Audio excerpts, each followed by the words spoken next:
자, 여러분, 오늘도 저번 시간에 이어서 우리 책인 1002에 나와 있는 몇 작품을 좀 보고 넘어갈까 하는데요. 일단은 고려가요 작품들을 보게 될 거라서 고려가요에 대해서 정리를 좀 하고 넘어가도록 할게요. 자, 고려가요란 고려시대에 주로 평민들이 부른 우리말의 노래를 고려가요라고 합니다. 불렀다라고 하는 데서부터 알 수 있겠지만 구전되어 오다가 나중에 한글 창제 이후에 체록되게 되었다라고 봐요. 보통은 궁중악에 편입되면서 체록되게 되었습니다. 그래서 주로 평민들의 노래였는데 궁중에서 부른 궁중악으로 갔기 때문에 주로 평민 계층에서 하였다라는 그 특징과 함께 나중에 궁중악으로 편입됐다라는 것도 같이 적어주시고, 요거는 하층에서 상층으로의 발전으로 볼 수가 있겠죠. 형식은 분절체와 분연체를 취하고 있는데 결국은 그냥 그 연이 분절되어서 이렇게 덩어리로 있다라는 얘기를 하고 있는 거예요. 고려가요는 우리나라의 최초의 분연체로 알려져 있습니다. 고려시대 이전의 작품들은 연의 구별이 없었다가 그 고려가요 작품들만 연의 구분이 나타나게 됩니다. 즉 일정한 줄수를 지닌 도막이 반복되어 나타나는 것을 연 혹은 절이라고 하는 거죠. 그리고 이것을 구분할 수 있는 기준으로 여음구와 같이 또는 후렴구와 같이 이런 구별점이 있다라는 것도 특이한 지점입니다. 구조적으로 접근해 보자면요, 고려가요의 가장 큰 특징은 토막으로 나뉜다는 것에 있어서 연을 구분하고 반복하는 부분을 구별할 줄 알면 각 연의 핵심 내용을 파악하고 이어서 전체 내용을 파악하기가 쉽다라고 되어 있으니 연마다 분석을 좀 잘 해줘야 된다는 이야기겠죠. 네, 이런 식으로 후렴구가 중간에 가르고 있고 분연이 되어 있는 거 확인할 수 있을 것 같아요. 그래서 고려가요의 키워드는 최초의 분연체라는 거고, 그리고 이 고려가요 자체가 이제 궁중악으로 편입되는 과정에서 체록되었기 때문에 그 전체적인 원형이 잘 드러나 있는 편은 아니다라는 것도 확인해 주시면 좋을 것 같습니다. 자, 그럼요, 요거는 1002 책의 6쪽이거든요. 6쪽 펼쳐서 선생님과 함께 해보도록 할게요. 자, 고려 소교는 고려시대 궁중에서 형성되어 조선시대까지 궁중 연향에서 전승되어 불린 노래를 가리킨다. 고려 소교의 기원과 형성에는 민간의 노래가 관여되었다. 자, 그 기원과 형성에 민간의 노래가 관여되었다라는 거 밑줄 그어주시고요. 민간의 노래가 궁중 잔치의 노래로 사용된 연어는 중국의 오래된 시집 시경의 풍에서 찾을 수 있다. 풍에는 민간의 노래가 실려 있는데 사랑 노래가 대부분이다. 풍에 실린 노래는 중국은 물론 고려와 조선의 궁중 잔치에서도 불렸다. 또한 조선의 궁중에서는 이를 참고하여 연향악곡을 선정하였다.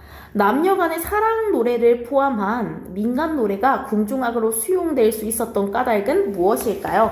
라고 되어 있는데, 여기서 남녀 간의 사랑 노래를 포함한 민간의 노래라고 했어요. 보통 고려 소교 또는 고려 가요를 배울 때 그 내용이 상당히 솔직하고 소박하다라는 걸 배우기도 하는데, 그 이유가 바로 평민에서부터 발상했기 때문입니다. 그래서 어떻게 이런 평민으로부터 발상한 솔직한 노래가 궁중악에 편입될 수 있었을까를 질문하는 것인데, 물론 편입된 것도 있지만 편입 못된 것들도 있습니다. 그 편입 못된 것들은요, 남녀 상렬지사는 사리부재라는 이유에서 편입되지 못했는데, 이건 뭐냐면 남녀가 사랑하는 내용은 문헌에 실기에 부적절하다라는 뜻이에요. 그래서 없어진 것도 있고요, 기록된 것도 있습니다. 그 기록된 게 왜 기록됐는지를 묻고 있는 거예요. 왕을 정점으로 하는 통치 구조에서는 왕권을 공고히 하고 풍속을 교화하는 수단이 필요한데, 풍속을 교화 밑줄 쳐주세요. 지금까지 우리 밑줄 친 거는 고려 소교의 기원과 형성에 민간의 노래가 관여되었다라는 부분과 풍속의 교화 목적이 있었다는 거, 이 두 부분을 밑줄 그어주면 되겠습니다. 예법과 음악도 중요한 역할을 하였다. 이때 그 과정에서 민중의 생활상을 진솔하게 반영한 노래 가운데 인륜의 차원으로 확장될 가능성이 있는 노래, 이게 무슨 말이냐라고 한다면 남녀의 사랑은 사실 개인적 감정일 수 있어요. 둘이 사랑하는 거. 그러나 요거를 만약에 왕과 신하로 본다면요, 개인적 감정이 아니라 충이라는 보편적 정서를 이야기하는 거죠. 그렇기 때문에 이런 식으로 다른 차원에서도 확장될 수 있는 가능성이 있는 노래들은 통치 질서를 구현하기에 적합한 노래로 여겨져서 궁중악으로 편입되었대요. 특히 남녀 간의 사랑 노래는 그 화자와 대상이 신하와 임금의 구조로 치환되기 용이했기 때문에, 요거 밑줄 한번 그어주세요. 남녀 간의 사랑 노래는 그 화자와 대상이 신하와 임금의 구도로 치환되기 용이했기 때문에 궁중악으로 편입될 수 있었다까지. 이처럼 민간 가요의 궁중 악곡으로의 전환은 하층에서 상층으로의 편입 흡수 과정을 통해 상하층이 노래를 함께 향유한 화합의 차업으로 볼 수 있다. 여기까지요. 자, 그럼 밑줄 치는 거 다 한번 같이 볼게요. 고려 소교의 기원 형성에는 민간의 노래가 관여되어 있다. 여기랑 그 다음에 풍속의 교화, 풍속을 교화. 그리고 남녀 간의 사랑 노래는 임금과 신한 구도로 치환되기 용이했기 때문에 편입될 수 있었다. 하층에서 상층으로의 편입 합수 과정을 통해 상하층이 노래를 함께 향유한 화합의 차원으로 볼 수 있다. 여기까지 밑줄 그어져 있으면 되겠습니다. 자, 잠시 이 관저의 풍의 관저라는 요 첫째 편 작품을 보자면요. 관관저 꾸욱하는 물수리 한 쌍. 요 물수리 한 쌍은 당대 민중들이 긍정적으로 바라보던 소재가 되겠죠. 좀 부부간의 금술이 좋은 것을 물수리 한 쌍으로 비유해서 보고 있나 봐요. 하수의 모래톱에 있도다. 요조 숙녀는 군자의 좋은 짝이로다. 여기서 요조 숙녀와 군자는 이 물수리 한 쌍으로 비유되어 있습니다. 그래서 결국은 요 두 줄이 대칭 구조를 이루면서 물수리 한 쌍과 요조 숙녀 군자를 비유하고 있는 걸 알 수 있습니다. 위의 시는 풍에 실린 관저편 첫째 작품으로 작품의 짜임은 대칭 구조를 이루고 있다. 이미 짝을 지은 물수리 암수의 모습과 앞으로 짝을 이룰 요조 숙녀와 군자의 모습이 상응하면서, 상응은 서로 대응된다라고 해서 서로 공통점으로서 겹쳐진다라는 뜻이에요. 자연과 사람, 사람과 사람 사이의 조화로움을 노래한 것으로 해석되어 왔다. 문왕과 후배의 덕을 읊은 것, 부부간의 화락과 공경을 읊은 것, 풍속 교화의 시초 등 이 노래에 대한 평이 이를 짐작하게 한대요. 이러한 점에서 이 노래는 궁중에서 불렸을 때 국가적 차원의 의미까지 담게 될 여지를 갖게 된다. 한편 고려 소교와 시경의 풍은 공통점이 있지만 고려 소교는 풍과 구별되는 특성을 지니기도 한데요. 고려 소교는 민간의 사랑 노래가, 이거 밑줄 한번 그어보세요. 궁중악으로 정제되어 편입되는 과정에서 변화를 겪기도 했대요. 즉 작품의 특정 부분에 긴밀한 유기적 관계를 맺을 수 있는 형식적 장치를 마련하여, 자, 이 형식적 장치, 유기적 관계를 맺을 수 있게 한다. 후렴구가 되겠습니다. 한 작품이 구성될 때 작품 전체 통일성을 부여하는 기능을 더하였다. 그리고 궁중 연향을 고려한 것으로 보이는 특정 부분이 덧붙여지기도 했다. 예컨대 전체적으로 애틋한 그리움의 정서를 보이는 작품에 송축의 내용을 담거나 축복을 빈다. 또는 이별의 상황과 동떨어진 시어를 붙이기도 한다. 아, 여기에 이제 고려 소교에 포함되어 있는 후렴구라든지 이런 것들은 작품 전체 통일성을 부여하거나 또는 이별의 상황과 동떨어진 시어를 부여하고 있기도 하면서 송축의 내용을 다루고 있구나라는 걸 알고 고려 가요 작품 나로 넘어가서 보시면 될 것 같아요. 자, 나의 갈래예요. 고려 가요로 되어 있고요. 성격이 연가풍이에요. 사랑 노래 분위기가 나고, 민요풍이라는 건 민요적인 율격을 갖고 있어서 그렇습니다. 그리고 님에게 이제 행복을 비는 송도가적 성격도 있고 이별가적 성격도 있습니다. 의예는 요렇게 있어요. 국문학사상 최초의 원령체 형식. 원령체라는 건요, 1월부터 12월까지의 내용을 다루고 있는 걸 원령체라고 해요. 1월부터 12월까지의 내용을 모두 다루고 있는 거, 요게 이제 원령체 형식이거든요.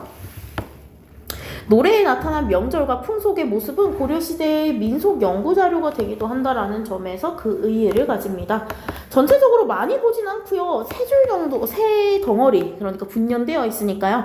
세 연 정도를 볼 건데 한번 보자면요. 똑같이 제가 저번 시간에 말씀드린 대로 파란색은 내용과 관련되어 있고요. 그 다음에 빨간색은 뭐와 관련되어 있죠? 파란색은 내용과 관련되어 있고 빨간색은 표현법과 관련되어 있고 초록색은 해석과 관련되어 있다라는 거 한 번 더 알려드리면서 다시 한번 해설 시작해 보도록 하겠습니다. 자, 덕을한 곰배에 받잡고 복을한 림배에 받잡고 덕은 뒷잔에 받치고 복은 앞잔에 받치고 덕이여 복이라 하날 나자라 오소이다. 덕이여 복이라 하는 것을 드리러 오십시오 라는 뜻이거든요. 자, 서사 내용이야. 서사는 송도의 내용이고요. 덕과 복을 비는 역할을 합니다. 말 그대로 송도 또는 송축이 되겠죠. 자, 그래서 다시 한번 해석해 보자면 덕이란 것은 신령님께 바치고 복이란 것은 임금님께 바치니 덕이여 복이라 하는 것을 드리러 오십시오 라고 되어 있는 거고 송도의 내용이죠. 아우 동동다리 후렴구고요. 북소리를 흉내낸 것으로 보입니다. 그리고 이 후렴구는 계속해서 등장하면서 운율을 형성하고 통일성을 부여하는 역할도 해요. 그러나 주제와 관련성은 떨어집니다. 전체적으로 그 내용을 보면요. 임에 대한 송축가의 업무이고 사실 이별 노래거든요. 근데 이렇게 둥둥 신나게 북을 치지는 않겠죠. 그래서 주제와는 조금 동떨어져 있는 그러한 후렴구라는 거 확인할 수 있겠고요. 정월이 1월이 있죠. 여기서 시옷은요 관형격 조사로 볼 수 있습니다. 그러니까 정월의로 해석하면 되겠죠. 정월의 날인물, 내릴물, 냇물 되겠죠. 냇물. 그래서 정월의 냇물인데 이 냇물은 객관적 상관물 역할을 합니다. 화자의 외로움을 고조시켜주는 역할을 하죠. 그래서 정월의 냇물은 어저 녹저 하던데 정월의 냇물은 얼었다가 녹으려 하는데 누릿 가운데 세상 가운데 낙원 몸하 혼자 태어난 몸이 홀로 열셔라고 되어 있죠. 여기서 이렇게 세모로 표시하는 건 그 밑으로도 다 화자인 거 확인해 주시면 되겠습니다. 그래서 화자는 홀로 살아가고 있어요. 세상 가운데 태어나서 홀로 살아가고 있어. 얼마나 외롭겠어. 근데 냇물은 얼었다가 녹으려고 하니까 이제 정서가 녹았다가 다시 얼었다가 이렇게 하면서 좀 훈훈해졌다가 추워졌다가 반복하는 건데 이 화자는 항상 홀로 살아가고 있기 때문에 항상 추운 거야. 그래서 이 냇물과는 비교되는 대상이고 저 냇물도 얼었다 녹았다 하는데 나는 왜 녹지 못하지? 라면서 외로움을 고조시키고 있는 겁니다. 2월은요 이렇게 표시되어 있고 2월의 보름은 연등절이라고 하는 건데 등을 높이 달아서 이제 복을 기원하는 그런 행사거든요. 그래서 높이 켠 등불 다워라 라고 하는데 여기에서 높이 켠 등불이 임입니다. 그래서 임과 관련된 건 다 동그라미로 표시 한번 해보자면 임의 훌륭한 인격을 비유하고 있다라고 볼 수 있어요. 그래서 연등절에 높이 켠 등불 같습니다. 만인 비추실 지지셨다. 이건 뭐냐면 만인 비추실 지지가 만인을 비추실 마음 정도로 해석하시면 되는데 만인을 비추어 주실 사람이셨다, 마음이셨다 이런 거라서 훌륭한 인격을 갖추고 있다라고 보실 수 있습니다. 그래서 2월령은 님의 인격에 대한 예찬이 되겠죠. 3월령 같은 경우는 3월 나며 개한 3월을 지나면서 피어난 만춘 늦봄의 도랫꽃이요. 도랫꽃은 달래꽃입니다. 진달래꽃이에요. 진달래꽃.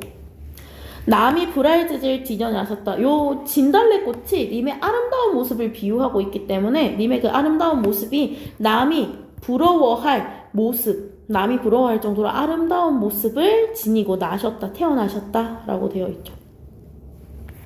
자, 그래서 아주 짧게만 봤지만요. 밑에 있는 정월부터 3월까지의 내용은 어느 정도 이제 정월의 날인물은 2월의 보름에 3월 이런 식으로 앞에는 이제 그 날짜가 등장하고 뒤쪽으로 가서 이제 화자가 느끼는 바 님을 찬양하든지 본인의 외로움을 밝히든지 하는 내용으로 이어지는 어느 정도 통일성 있는 구조인데요.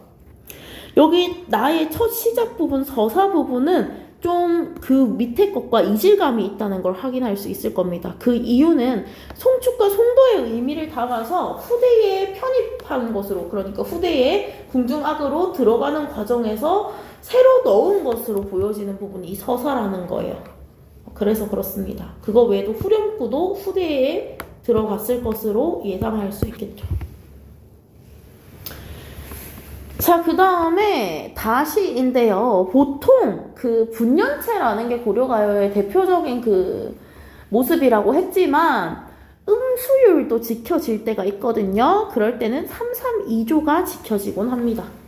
가실이 있고 잖아요. 나나는 노래가락을 맞추기 위한 의미 없는 여음이라서 그래서 그냥 제끼고 보시면 가실이 있고 발이고 가실이 있고 가실이 있고가 우리가 말하는 잊어버리다가 아니라 뭐뭐 하겠습니까요. 그래서 가시겠습니까 나를 버리고 가시겠습니까 로 해석하는데 332조 음보 가지고 있고요.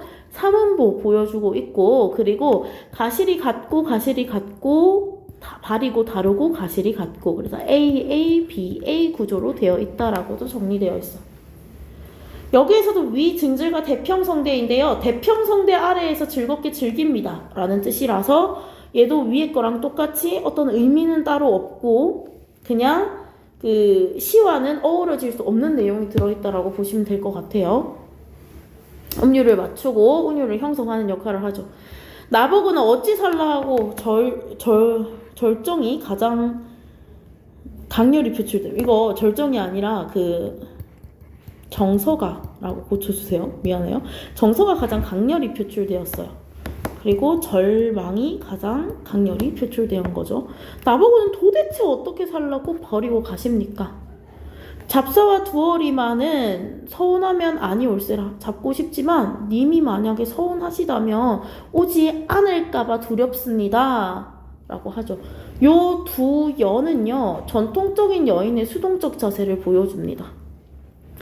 자, 그리고 나서 서로님 보내옵노니 라고 하는데 서로는 주체가 임이 되었을 때는 이별을 서러워하는 임이 될 수가 있고요. 주체가 화자가 되었을 때는 화자를 서럽게 하는 임이 될 수도 있습니다. 자, 그래서 서로님 보내옵노니 나는 가시는 듯 도쇼오소서. 가시는 듯 도쇼오소서는 소망의 직접 표출이라 표현법인데 간절한 기다림의 정서가 드러나 있습니다. 자, 여기까지 혹시 필기 못하신 친구들은 필기 먼저 할게요. 멈춰놓고.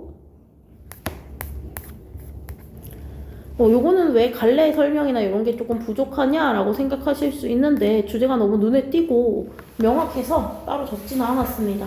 그래서 필기 못한 거 있으면 필기 먼저 하시고 잠시 멈춰놓고 문제 푸세요.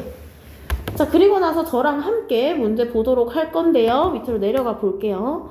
가를 이해한 내용으로 가장 적절하지 않은 거라고 했는데 간단한 게요.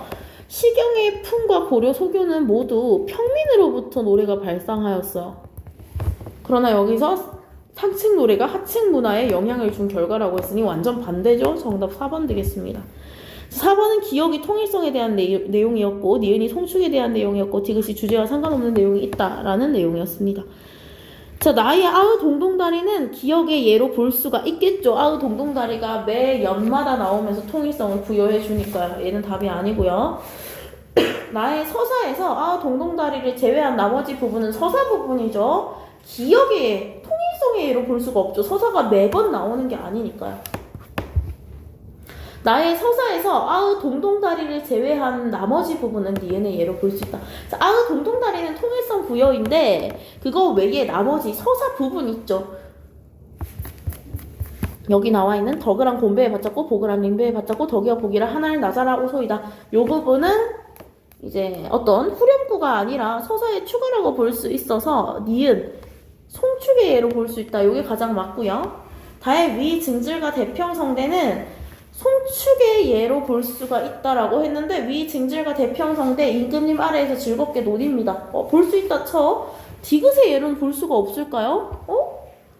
전체적으로 그 다시는 어떤 이별에 대해서 이야기하고 있는 거거든요. 그렇기 때문에 디귿 주제와 상관없는 내용의 예로 볼 수 있겠죠. 이별의 말을 하고 있는데 우리는 대평성대 아래에서 즐깁니다라고 하는 거니까 이것도 틀렸고 다의 1년에서 위 증절과 대평성대를 제외한 나머지 부분은 그냥 시의 내용입니다. 그렇기 때문에 나중에 후대 추가됐다고 볼 수가 없어요. 그래서 정답은 3번 되겠죠. 자, 5번 문제 가를 참고해서 A, 나 달을 감상한 것으로 적절하지 않은 거 고르라고 했고요. 아까도 말했다시피 한시 같은 경우는 앞에 두 행, 뒤에 두 행이 균형을 이루고 있다라고 했어요. 그러니까 1, 2행이 아니고 1, 2행과 3, 4행이 돼야 맞겠죠? 그래서 정답 4번이 되겠습니다. 여기까지 하고 문제 한 번 더 답 불러주자면 3번에 4번, 4번에 3번, 5번에 4번이었습니다. 수고하셨고요. 다음 시간에 또 만나도록 할게요, 여러분. 안녕.